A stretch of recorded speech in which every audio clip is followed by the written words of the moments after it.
කොහොමද? ආවට අයිබෝ වේවා කියලා ප්‍රාර්ථනා කරනවා. අපි මේ ඇවිල්ලා ඉන්නේ ලස්සන පූජනීය ස්ථානයකට. ඒ තමයි මේ මාලිගාතැන්න ඓතිහාසික පුරාණ රාජමහා විහාරය. ඉතින් ඔයාලට මෙතනින් එහාට අපි මේ පන්සලේ තියෙන විශේෂීම ස්ථාන ටිකක් පෙන්වන්න බලාපොරොත්තු වෙනවා. බලන්න අපේ ලංකාවේ තියෙන සුන්දරම පරිසරයක නිර්මාණය වෙලා තියෙන මිනිස්සුන්ගේ හිත නිවෙන තැනක්.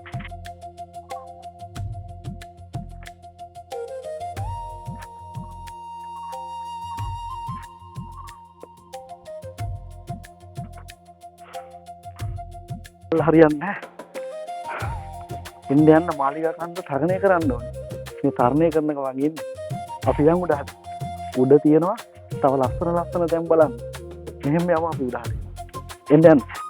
ඉතින් අපි මේ කඳු ගැටේ හිමීට තරණය කරගෙන උඩට යද්දී මට නම් වලගම්ම රජුරෝ ගැන කතන්දර ගොඩාක් මතක් වුණා. බලන්න මේ ගල් ගුහාව. මේ ගල් එන මොනතරම්නම් සුන්දරද. මේ ස්වභාව සෞන්දර්ය දේවල් කවදාවත් අපේ මුතුන් මිතුමා විනාශ කළා නැහැ. ස්වභාව සෞන්දර්යයේ ඒ නිර්මාණ රකින්න ගමන් පොළවට ගැලපෙන විදිහේ නිර්මාණ අපේ මිනිස්සු කරා කියන්න මේවා තමා තියෙන කදිම නිදසුන්. ඉතින් මෙහෙම තරණය කරගෙන යද්දී මේ වටපිටාව දකිද්දී ඕන කෙනෙක්ගේ හිත නිවෙනවා කියන්න නම් ආයෙ සැකයක් නැහැ. වලගම්බ රජුරෝ අපේ රට එක්සේ සත් කරපු ශ්‍රේෂ්ඨ පාලකයා.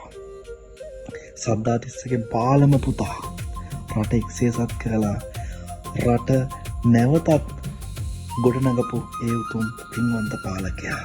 ඉතින් මාලිගාතැන්න තරණය කරගෙන බුදුන් වැඳලා ඉස්සරහට යද්දී හිමීට කන්ද තරණය කරද්දී බලන්න මේ අපිට හමු වෙන ස්ථානය. ඉතින් වලගම්බ රජුරෝ ආරක්ෂා වෙච්ච ප්‍රධාන ස්ථානයක් තමයි මේ මාලිගාතැන්න කියලා කියන්නේ. ඉතින් මේ මාලිගාතැන්නේ ඉඳගෙන රජුගේ සටන් පුහුණුව ලැබමින් සටන් පුහුණුව දෙමින් විශාල ආරක්ෂාවක් සහිතව මෙතන ජීවත් වෙන්න ඇති කියන එක යන ඕන කෙනෙක්ට තේරෙනවා. ඔන්න රජෝ අපි කඳු මුදුනට ආවා. මාලිගාතැන්න කඳු මුදුනේ මේ දැනෙන සිසිලස ආයේ කොහෙන්නම් දැනෙන්නද? ඒක වෙනම කියන්න තේරෙන්නේ නැති වචන ටිකක්. ඉතින් අනේ සාදු මෙන්න උතුම් චෛත්‍ය රාජානන් වහන්සේ බැබලෙනවා. මේ හුළඟ අපේ දාහය නිවනවා. බලන්න මේ පරිසරයේ වටපිටාව. වලගම්බ රජුරෝ විතරක් මොකටද? මගේ දළදා හාමුදුරුවෝ අද වර්තමානයේ වැඩ ඉන්න මගේ දළදා හාමුදුරුවෝ එදා පෘතුගීසි ආක්‍රමණ වලින් විශාල විදිහට හදි වුණා මගේ දළදා හාමුදුරුවන්ට. හැබැයි දළදා හාමුදුරුවොත් මේ පින්වන්ත තැන මේ පින්වන්ත මාලිගා තැන්න රජමහා විහාරේ ආරක්ෂා වුණා යදා අතීතේ. ඉතින් අපිට යන්න අවසර ආවඩා ආයිබෝ වේවා